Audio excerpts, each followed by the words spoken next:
Hello, you beautiful strangers, and welcome back to another episode of Myth.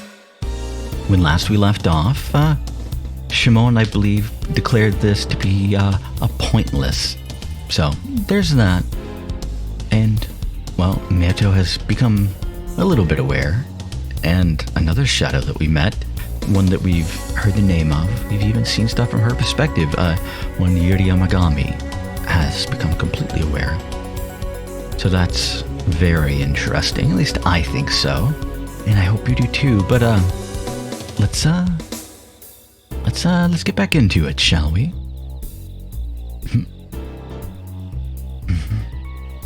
I realized that I was in a different room.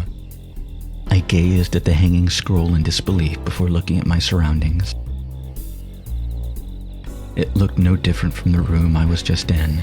The only difference was the sounds of insects chirping. Meto? Yuri called my name. The girl who claimed to be Meto Tanabe's lover. I couldn't tell based on her appearance, but she seemed to be around the same age as me. Do you understand now? I nodded back to her. I had no choice but to nod. I saw no one else around us. It was just me and her. Look at this for the details. Yuri handed me the notebook. It was just like any other ordinary notebook. But it was different. Wait, I know what you're trying to say. I'm still not sure if I can believe everything, though. You could say that there was nothing that I could trust in this world, faintly clouded. You could say that there was nothing that I could trust in this faintly clouded world. And that's precisely why I wanted one thing that I could trust. So, if you can, could you prove to me why this world is inconsistent? I'm pretty sure there's supposed to be names there, but whatever. My question served a dual purpose. To see if I could trust Yuri, and to see if I could learn the truth. That's an easy thing for you, Meto.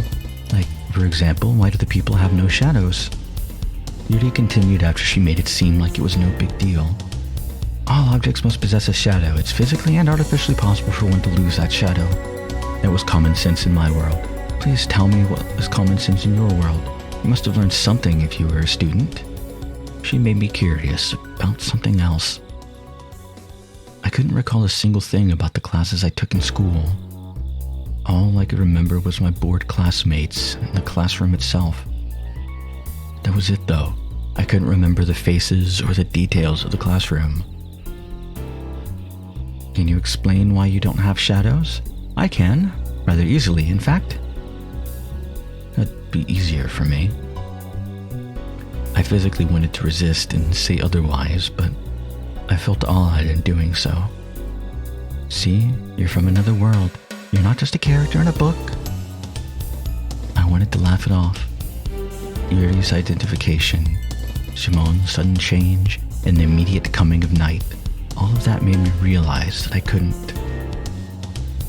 I got it. I'm not from this world, and this world is fiction. So what are you telling me to do? Yuri snatched the notebook away from me and began to flip through the pages. Continue writing. I was stunned by what she said. Why should I do that? You don't want to go back to the world where you're from? Her question was extremely simple. The only option you have left is to write down what you've done in this notebook. She told me to watch. She began to scribble something in the notebook. You too. And then she presented the notebook to me with a pen. I began to write everything down, still unsure about what the point of this was. Then, I was finally able to understand. No, I had no choice but to understand. Only you can write in this notebook.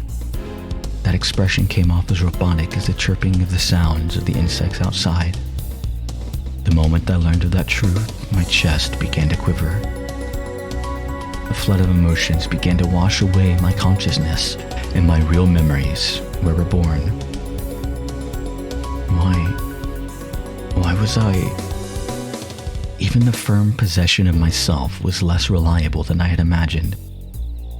Why am I tears streamed down my cheeks, Meto Tanabe continued to smile, like he was longing for something as he gazed at the hanging scroll.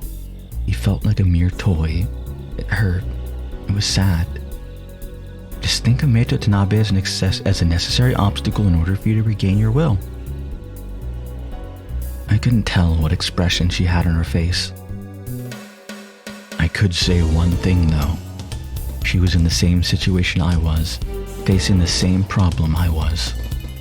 You'll regret doing it if you stay at a standstill here. If you're fine with that though, I don't have anything else to say. Of course I'm not going to do that. If I'm not from this world, of course I want to go back to the world I came from. That was only natural for me. But my previous self was trying to prevent me from doing that. I felt like I was going to go crazy.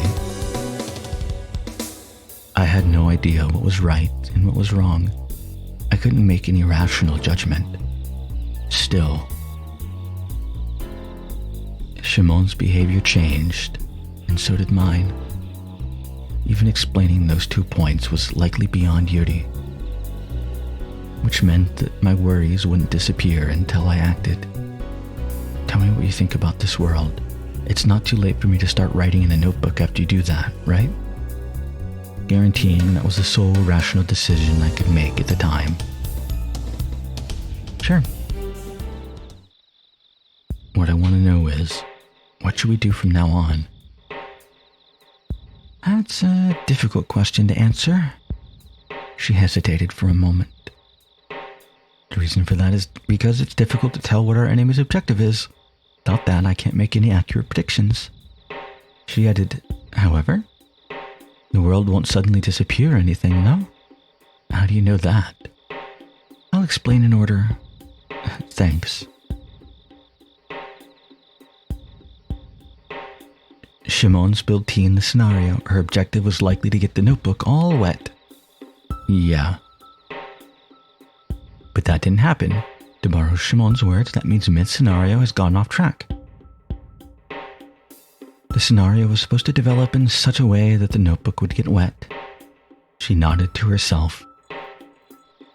That's why Shimon's behavior suddenly changed. She viewed this development as a waste of paper and immediately took her exit. Right. The scene changed after Shimon left, leaving us where we are now. Yeah. So that's why the scene changed. It's likely a phenomenon following the progression of the scenario. Right.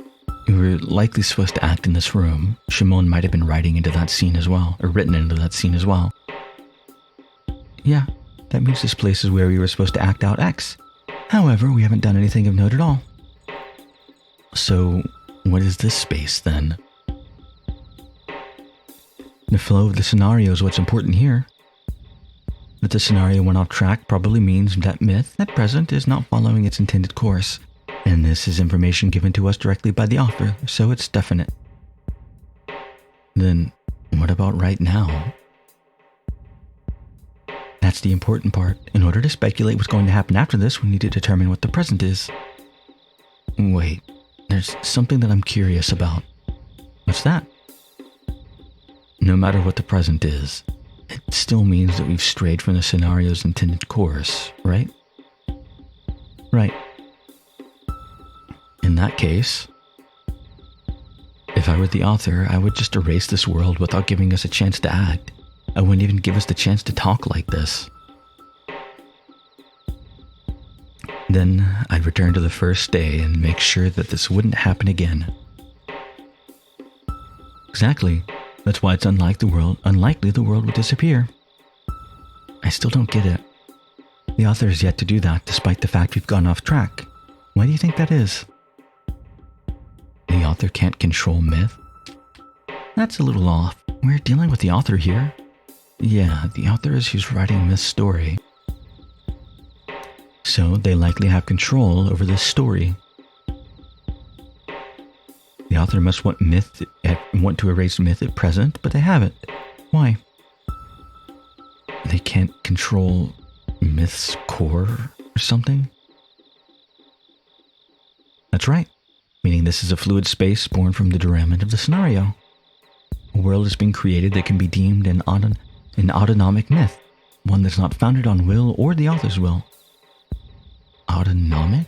Middle gear? Myths moving by itself then? No, she's just using a figure of speech. So it was thanks to this autonomic something that we were able to talk and think like this. That still doesn't mean we won't disappear. What's your reasoning? That the author might not be able to control Myth's autonomy only for a certain period of time. In other words, this is just a momentary blank. The author is able to regain control of Myth, and they'll erase us. Look at the notebook detailing last time. Levi and you did nothing of note between the days 13 and 20. Pretty girl, I know you're still in a mood. Promise we'll play after I finish recording. I checked the note. Everything up until the 20th was written in there. I get it. So, if they could erase things as they pleased, then they would have erased the story within that period between the 13th and the 20th. And yet, Myth continued until its endpoint on the 20th day. Unless it happens between the 20th or beyond the 20th, the scenario can't be erased. My speculation using that previous time as a reference and our current situation as a base. You see, that makes sense. If Yuri's right, you could say that we have some influence over Myth. That leads me to this conclusion. The scenario will continue. However, it'll just be a blank space of time where we possess a self. So the scenario will develop regardless of our actions. The scene will change. The characters want to act. That's Myth's autonomy, no? Yuri said that was precisely it. I'm still a little confused by the way Myth works. Is there any meaning to this development? Are we supposed to follow the scenario? I don't know that much. If only we had some sort of guide or something. So we can't do anything until the 20th? That brings us back to the beginning. Yuri took the notebook from me. Not only do you possess a will, but you're capable of writing in this notebook. You're probably the only person here capable of that. She brought the notebook to my face. I don't know how it works, but this notebook ignores the space-time of Myth and is able to preserve events recorded in it. So what exactly is it? Its reason for existence is a mystery. It's definitely a weapon we can use, though. Why would something like that be allowed in Myth? It seems dangerous for it. So why? The only thing I can think of, and the idea that's most probable, is that it's just a coincidence. What do you mean? I couldn't accept answers like that. They were so off the mark. It was just some coincidence that the notebook was here. Shimon tried to ruin the notebook of her own will. I can't imagine that as part of the scenario. She was right about that. I couldn't think of there being a direct connection between the notebook and Myth. Anyway, the notebook gave us valuable information. This isn't the first or second instance of Myth. Since there was no mention of it before, this is likely the first time I've appeared. The fact that it took 10 days for you to regain your will is proof of that. So, are characters being added with every new instance? Did I just not realize it if there were new characters before? Who knows? We'd have to write in the notebook about new characters to confirm it. Yuri added, the more information you write in the notebook, the better. These events will be worth writing down as well. Shimon's mysterious words. When she left, we'll be able to predict things much easier if you write about all of that. Is there really that much of a significance to it? Of course there is. Just by gathering more information, it increases our chances of finding the hints we need to get out of here. We don't have to oppose Myth in order to do that. Look at this. I flipped through the pages. Ragnarok. Wouldn't it just be quicker to make that happen? That was the wish of the creators of this world wanted to fulfill. By reaching Ragnarok, we can return to our own world. That was what was written in the notebook. This was written during the first time. Can you guess who it is that you obtained that information from? Probably Shimon. Exactly. She would not only know what the objective of the story is, but she's also probably with whoever sent us to this world. Do you really think that this is trustworthy information? I think it's more wise to find a meaning as the escaping from this world than trying to fulfill some dubious objective. Right. I agreed with her. I'm going to leave. You should think about all of this on your own. We can't get out of here, though. No, I should be able to. What are you basing that on? I'm just guessing based on my own experiences. I regained myself during the middle of a scene in the plot. In other words, you can exist in the backstage of sorts. You said you should be able to, but does that mean I can't leave the stage? Everything is written from your point of view. Shimon's exit made that much clear. Space can't exist without someone on the stage, thus you're unable to disappear from Myth's focus. Ow, pop. So I'm stuck here. I'd only be able to step off the stage if we escaped from Myth. What will you do? I'll think things over. I have one last question, though. What is it? How did you regain your will? This. She showed me her palm. But her hand was completely black. Oh, right. I'm a shadow. She pulled her hand back. What about your palm? All my personal information was transcribed there. My date of birth, interests, school background, etc. A tattoo? That word came to mind, although I barely just remembered it. That was a minor thing, but it made me happy. Does that mean you know about this place before you appeared here? I could only take a chance at the hope I'd be used. Given I'm aware of myself now, though, I suppose it worked. She giggled. Why did you come here?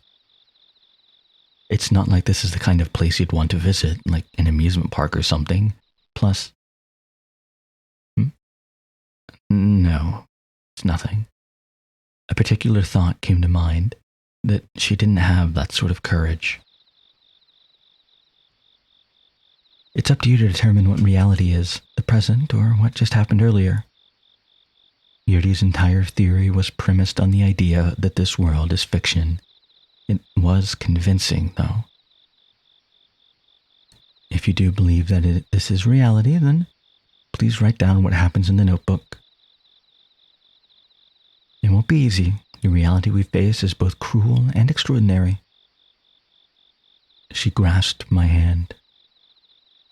But your choice is simple. Continue rejecting this world with wisdom, or accept this world like a fool. Her hand was warm. It was hard to imagine that she wasn't real. And I think being a fool like that is fine. You won't even be human anymore if you don't want to regain your sense of self. She disappeared into the darkness after that. The surroundings grew quiet. I was left alone. I thought about trying to get out of this space, but I immediately stopped. Yuri's speculation seemed entirely correct. That wasn't something I should be doing when the change in scenes could happen so suddenly. It'd just be a waste of time. I understood the principles, but my mind was filled with a hazy sense of nihilism. I shook my head and looked at the notebook again. I decided to read each and every word from beginning to end. After I finished reading it once, I put the notebook in my pocket so it wouldn't just unexpectedly disappear or something. Odin, Valkyrie, Shimon, Asgard. They were the ones who brought us and the people known as So and Riri to this world. What was their purpose? The only thing that was written in the notebook about that was this: to bring Ragnarok to an end. It was too vague to guess what that meant. It didn't even sound like a real plan. Yuri, So, Riri, myself. They locked us up like guinea pigs in this fictional place and made us act out this farce, only to explode in the end. Plus, they wanted us to fulfill some sort of desire of theirs. I lived a peaceful life in Tokyo in the year 2002. I came to this world because of my parents in order to unravel something entirely against my will. It was honestly pretty cruel. Should I just act like they wanted me to? The answer was no. I'm not the kind of charitable person who's going to voluntarily give myself over to this space where it's like my life is being repeatedly recycled. I'm not some kind of hero. I'm just your average high school student. So why does this have to happen to me? Even abandoning my pessimistic thoughts I had didn't provide me with any answers. I just wanted to rebel against them, and I wanted to regain myself. That was my desire. Although, fundamentally, I didn't know what would happen by opposing this space. My head might explode after the 10th day here, like what happened the first time around. I regained my will. I didn't want to waste that. That's why I began to write down everything that happened as accurately as I could. Once I had finished, I looked over my notebook again. Mostly everything was written down. Its contents would be up to my future self to interpret and ruminate on, though. All I could do was bet on myself. I had no idea when this world would end, but I had to keep fighting. But eventually, I'd escape, not for anyone's sake, but my own. I was determined to do just that as I looked over what was written at the end of the notebook. The above is all the facts I currently know. Even if you still have some doubts, please accept this as truth and review this notebook every day. To the next me, I have a selfish request to make. Bring an end to this mad tale. I wasn't able to realize the truth before day 10. You're different, though. If you see this and want to do something about it, then I'd be incredibly happy.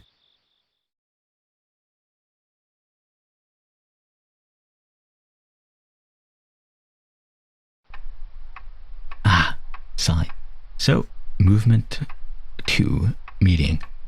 Highly Heights room 102 bedroom, December 17, 2016, blah, blah, blah, blah. But I think this is where we're going to end the episode. The next Yurdi scene. Those are fun. I always like those. So I'm looking forward to that, and I hope you are too. And I think we have some stuff for you to think on, some stuff for me to think on between episodes, and well, not really. I technically already know what's happening. It doesn't matter. There's some stuff to think on, to ruminate on, to wonder what they mean, and well, possible answers to look forward to, things that's been teased towards, and all of that. Little subtleties and things that people were saying. Was Yuri's predictions accurate? Does she have the right idea about myth? And, well, how much will I enjoy the next Yuri scene? Well, find out the answer to that and more next time. Hope to see you all there.